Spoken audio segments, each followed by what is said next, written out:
Хиперферментация, ферментация, фитокомплекс, бионаличност. Всичко това звучи невероятно сложно, но така ли е наистина?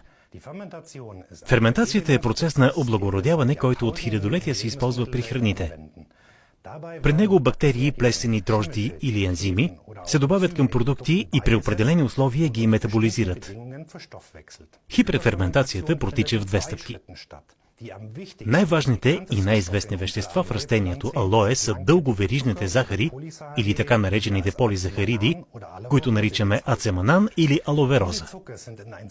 Тези захари са много тясно и силно свързани с мрежа от фибри, която първо трябва да се разкъса, за да може изобщо да се осъществи ферментация.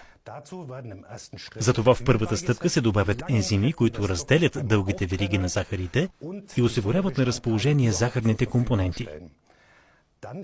Във втората стъпка се добавят дрожди, които ферментират захарите и така възникват изцяло нови малки молекули. По този начин получаваме един напълно нов фитокомплекс. Този фитокомплекс може да проникне по-дълбоко в слоевете на кожата и така се постига повишена бионаличност или ефективност.